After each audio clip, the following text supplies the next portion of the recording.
విచారణ జరుగుతున్నప్పుడు విచారణ జరుగుతుంది కదా, ప్రూవ్ అవడం వేరు, విచారణ ఇంకా కంటిన్యూ అవుతుంది అన్నది మాఫీ అయినట్టు కాదు కదా. విచారణ జరిగితే ప్రూవ్ అయినట్ట కాదు, అది అదే ఇంకా దానికి సంబంధించి లోతులోకి వెళ్ళాలనేదే కదా పాయింట్ ఇక్కడ. అసలు విచారణ జరిగితే నేను అదే అంటున్నా, విచారణ జరిగితే దానికి మాఫీ అయినట్టు కాదు, కేసులు కొట్టేసినట్టు కాదు, పక్కదారి పట్టినట్టు అంతకన్నా కాదు. అదే అంటున్నాను వెంకటరెడ్డి గారు. మీరు అన్నారు ఇప్పుడు కూటమి ప్రభుత్వం వచ్చాక, ఒక్క నిమిషం, మీరన్న సజ్జల మీద కావచ్చు, మిథున్ రెడ్డి మీద కావచ్చు, పెద్దిరెడ్డి మీద కావచ్చు, కేసులు ఫైల్ అయ్యాయి, దానికి సంబంధించి నడుస్తూ ఉన్నాయి. బెయిల్ తెచ్చుకోవడము, ఆ విచారణకు హాజరవడం, అది కంటిన్యూ ప్రాసెస్ నడుస్తుంది, ఎక్కడ ఆగలేదు. నిర్దోషులు వీళ్ళు అనేసి ఏ కోర్టు సర్టిఫికెట్ ఇవ్వలేదు, మాఫీ అయినట్టు ఎక్కడా ఏ కోర్టు చెప్పలేదు. విచారణ జరుగుతుంది అని అంటే ఇంకా దానికి సంబంధించిన లోతుల్లోకి వెళ్తున్నారు, లేకపోతే తప్ప ఒప్ప తేల్చే ప్రయత్నం చేస్తున్నారని కదా దాని అర్థము. అయిపోయిందమ్మా చెప్పడం, నన్ను మాట్లాడమంటారా? మాట్లాడండి. దోషులని ప్రూవ్ చేయగలిగారా? 10 నెలల కాలం అయింది.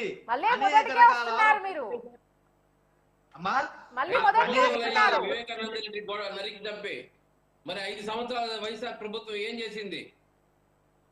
వేణుగారు మీరు మాట్లాడదలుచుకుంటే మాట్లాడండి. 10 నెలలు అడుగుతున్నారు కదా సార్, 10 నెలలు విచారణ ఏమైంది అంటున్నారే.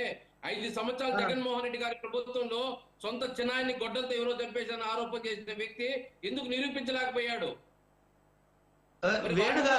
కదా అదే సిట్ ఉంటున్నారే. అధికారంలో ఆ రోజు వైఎస్ఆర్ ప్రభుత్వం ఉండేటప్పుడు సిట్టును ఉపయోగించి ఎంతమందిని లోపల దశలేదు, సిట్టును ఉపయోగించి ఎంతమంది ప్రతిపక్షాలు జింజుకున్నా, హైకోర్టులకు పోయినా అవేమైనా నిరూపించగలిగినారా? అవన్నీ కొట్టేశారా లేదా కోర్టులో? మరి ఇక్కడ ఏమైనా కోర్టులు కొట్టేసాయా విచారణ వద్దని? అక్కడ ఎన్ని కేసులు పోతే వైఎస్ఆర్ ప్రభుత్వంలో వాళ్ళు హైకోర్టులకు పోయి సుప్రీంకోర్టులకు పోయి మా పైన తప్పుడు కేసులు పెడతారంటే ఆ కేసులు కొట్టారా లేదా? ఇక్కడ ఏదైనా ఒక కేసు చెప్పండి కొట్టేశారని హైకోర్టులో. మరి అవన్నీ ఊరికి చెప్పుకుంటా పోతే ఎన్నో కాదు. మీరు ఇంకో విషయం చెప్తున్నారు, చంద్రబాబు నాయుడు 2014 నుంచి 2019 వరకు తెచ్చిన పథకాలన్నీ రద్దు చేశాడు. అదే విధంగా లిక్కర్ను మాత్రం కంటిన్యూ చేశాడా? మరి దానిపైన ఆరోపణలు వచ్చినప్పుడు దాన్ని రద్దు చేసి వేరేది ఇయ్యచ్చు కదా. మరి ఎందుకు ఇలాకపోయారు?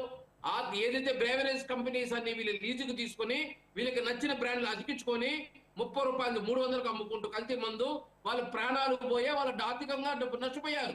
మనం వాస్తవాలు మాట్లాడుకోవాలి. 11 సీట్లు ఎందుకు వచ్చింది జగన్మోహన్ రెడ్డి గారి ప్రభుత్వానికి? అంత బాగా పొడుచుంటే 151 సీట్లు 11 సీట్లు ఎవరు? చంద్రబాబు నాయుడు ఇచ్చాడా? పవన్ కళ్యాణ్ ఇచ్చారా? ఎవరు ఇచ్చారు? నీకు బాగా చేస్తాను కదా 151 సీట్లు ఇచ్చారు. మరి ఎందుకు 11 పడిపోయింది? దానికి కారణాలు ఏంది? ఇంకా మనం సమర్థించుకుంటూ పోతా అంటే మేమంతా 27 సంవత్సరాలు రాజశేఖర రెడ్డి ఫ్యామిలీలో ఉన్నాం. వాళ్ళ కాంగ్రెస్ నుంచి వైఎస్ఆర్ పార్టీకి వచ్చాం. సంవత్సరం అయింది పార్టీకి వచ్చేసి. విజయసాయి రెడ్డి ఎందుకు వచ్చేస్తున్నాడు?